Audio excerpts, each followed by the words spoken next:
Good evening. Things can only get worse. Yes, that was Keir Starmer's speech today. Gosh, we're a long way away, aren't we, from the heady optimism of the early days of the Blair government. Now, it's fair to say, of course, we're living under different circumstances, but it was a pretty grim speech. Let's begin with Law and Order and his analysis of what led to the riots. But these riots didn't happen in a vacuum. They exposed the state of our country, revealed a deeply unhealthy society, the cracks in our foundations laid bare, weakened by a decade of division and decline, infected by a spiral of populism which fed off cycles of failure of the last government. Every time they faced a difficult problem, they failed to be honest. They offered the snake oil of populism. I've never heard more nonsense in the whole of my life. The last Conservative government was the least populist government I think I've ever seen in the whole of my life. But he's perfectly clear that the reason for the riots is your fault. It's all your fault. It is society's fault. Nothing to do with government policy whatsoever. But moving on, this is the man who is going to be tough on crime. Let's hear him. Now they're learning that crime has consequences, that I won't tolerate a breakdown in law and order under any circumstances. Really? Is that right? Is that why 147,000 people in the last year have been given community resolutions, which means nothing will appear on their police records? That includes offences such as minor sex crimes, violence and possession of weapons such as knives. Oh, and by the way, if you want to go shoplifting, that's absolutely fine. Unless you nick 200 quid's worth, we won't even bother to have a look. And whilst he's getting tough on violent disorder on our streets, well, Prime Minister, what about the 61 police officers that were assaulted over the weekend at the Notting Hill Carnival? That's nothing to say of many of the other things that went wrong during that so-called festival. And I just wonder, I want you to answer this question for me. Is this two-tier policing from two-tier Keir? Email me, farage@gbnews.com. I'm joined in the studio by Sir John Webber tonight. I'm joined also by Lloyd Russell-Moyle. They'll be with me right throughout the show. But I'm going to begin with former Scotland Yard detective Mike Neville. Mike, Notting Hill is every single year, it's contentious. But there were more stabbings this year than last year, more arrests this year than last year, more assaults on police officers this year than last year, more sexual offences committed this year than last year. It's barely been in the news. It's the ultimate two-tier policing, and I said that in the press this weekend. What you have all the time, at Notting Hill, when I was serving, when officers I know are still serving, they'll see people openly smoking drugs, they'll see people abusing the police, blowing smoke in their face, twerking with female officers to the point of sexual assault, and it's accepted. To get arrested at Notting Hill takes some effort. So when they said there's been 330 arrests, they took a real effort to do that, because if you applied the same standards to football fans who are walking to the ground, if they started twerking with female officers, openly smoking drugs and abusing officers, they would be swiftly arrested.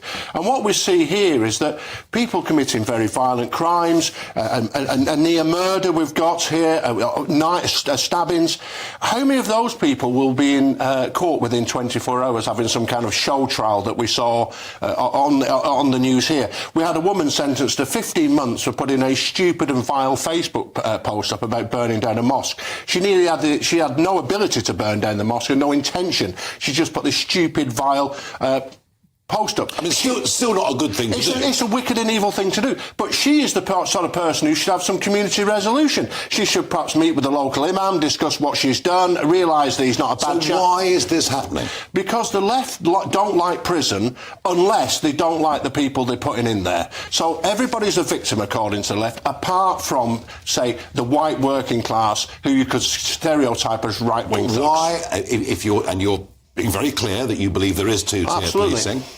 Every senior police officer at the moment in this country will disagree with you. What is at the root of the problem? The root of the problem, when I started the Met, half the senior officers were ex-military guys like myself, and there was a balance between them and the academics. Nearly every senior police officer now is a clone. They're from a university background, they believe in left liberal values, most of them think that stop and search is racist, they're not really interested in crime. Their focus is producing a police force which is diverse and whatever else. And I've always said this, no one has ever said to me, I didn't like the sex or colour of the officer who came to help me. What they say is I got a terrible service, my burglary wasn't investigated, the person who assaulted my wife wasn't arrested. No one cares about this wokery apart from this clique which is in charge of this country. The average person, gay or straight, black or white, just wants good service from the police and everywhere else, but they're not getting it because there's an obsession with these things, with wokery. Mike, stick with me. Lloyd, it did seem very odd that the Prime Minister, I'm going to crack down, and actually, we want the Prime Minister to crack down on violence on our streets. We genuinely do, whoever commits it. But to not even mention Notting Hill, it's a bit of an omission, isn't it? Well, I think that it's totally wrong to put Notting Hill and riots in the same breath. Do you? It's totally wrong because it shows a real lack of understanding of the law, I'm afraid, on Mike and your part. Riots, no matter who they were, when I was in Bradford and we had race riots, in Tottenham when we had the 2011 riots, they were, and always have been, seen as one of the worst offences that you can do against the state. Worse than murder to some extent, in terms of proportionality of the crime. Because murder or an individual offence is me offending someone else. Rioting is the whole of society ignoring, or in that moment, ignoring and destroying the rule of law and the rule of how society operates. And so society itself always has punished those people very harshly. 61 those Asian men in police Bradford officers got huge sentences that were totally disproportionate. The same in Manchester. You remember those people in the 11 riots where the people were being locked up for months for taking an ice cream. It has always been the case. And that's not two-tier policing. That's a societal pact that we've made that says rioters always get it more. Now, I do think there is a problem with Notting Hill. If 61 police officers are assaulted, that's not very far away from being a riot. Well, this is the first time. Come on. This is the first year that we have the assault on police officers as a specific crime. So it is recorded now differently, and so we have to check to see whether is there always a problem at this place, at Notting Hill, and at other large events. And we know other large events also cause disobedience, and they need to be stamped down. But what Keir was talking about was the riots, which I don't think is the same as disturbances at Notting Hill. I think disobedience is underplaying what happened over the weekend. John, two quite strong opinions there. But there's a problem. There is a growing perception in the country of two-tier policing. That's my belief. There is that worry, and I think the Prime Minister has not helped with his very ill-judged speech today, because he's, as you said, blamed the whole of society. He said, we're all guilty of this. And he says, we now live in a very divided society. Well, there's nothing wrong with divisions of opinion in a democratic society if they're expressed sensibly, and if they're sorted out by the ballot box and by votes and arguments. What we don't want is violence. Violence is a crime, and the Prime Minister has sometimes spoken and said it's a crime. So he's now got to prove that he and the various police forces are fully enforcing the law in a totally fair way, whoever is guilty of the violent crime. And I think you're right to say it's quite difficult drawing these distinctions, that this is definitely a riot and this is just people behaving badly. What we surely want is to deal with all crimes of violence as serious crimes. And we want a Prime Minister who doesn't blame the whole of society or think that Britain is a basket case, but a Prime Minister who's proud of our country and understands that most of us, most of the time, live good lives and are well disposed towards our neighbours. David Cameron and Nick Clegg in 2011 say about the riots there? They said there was something wrong with society, that it got to this stage, that initiated, of course, by the murder of an innocent black man, but, kind of all spiralled out. They blamed, and they said that what we needed to do was look at how society, not individuals, and not, of course, political parties, needed to react to this. Well, they were wrong as well, then, weren't they? Well, I think they were probably right. And what they did do is they initiated an inquiry, and I think we probably should should see something similar like that on Mike, these sessions. Lloyd draws a distinction between disobedience at Notting Hill and rioting. Right, OK. So let's look at apples and apples then. Let's look at the police reaction at Hares Hill, where they simply withdrew, allowed the community to burn buses. They just left people who were no doubt in their houses, feared for their lives. They were left to do that. Also, so that's one area of rioting which was completely different. But it's also the reaction to it. So in the past, when we've had things like the Brixton riots, now you can argue for the rights and wrongs, was there some real grievances around this? What would happen is, yes, there's been a riot, people are punished, and then there's an inquiry to say, why did this happen? Because then we can sort things out. With the rioting that took place, now you could argue, was it over Southport? Was it more general about immigration? Was there other causes? People not work? Most of the towns like Bolton, where I'm from, they're very poor areas and there's less jobs there.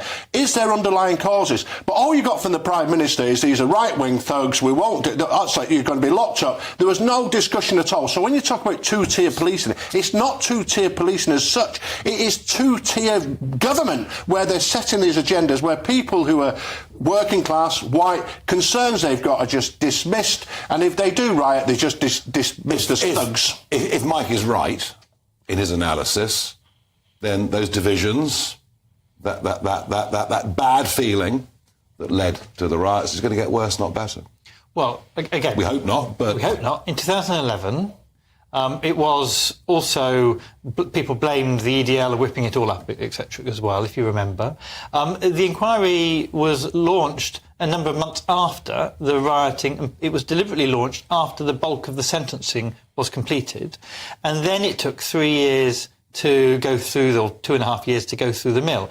Now, I think it's probably too early for the Prime Minister to, at this moment, say, we need to do an inquiry, because they're doing the sentencing. And what you want is the quick overnight courts, which is what we've had in previous riots, to get that over and done with. I do think there is a problem with law and order more broadly in this country, that people genuinely feel that when they call the police, they won't get called out, or they won't come, and more importantly, that there is a lack of community policing. When people stole from the local co-op previously, and they were known figures, the community police support officer was able to react. We've seen huge cuts in those numbers of people. And it's not that you need detectives on the ground, but you need people who know the evidence on the ground, who can work with people. Gentlemen, thank you. Something is going very wrong.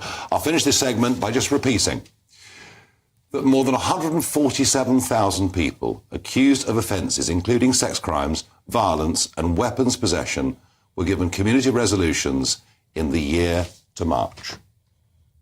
There is societal breakdown. Of that there is no question whatsoever.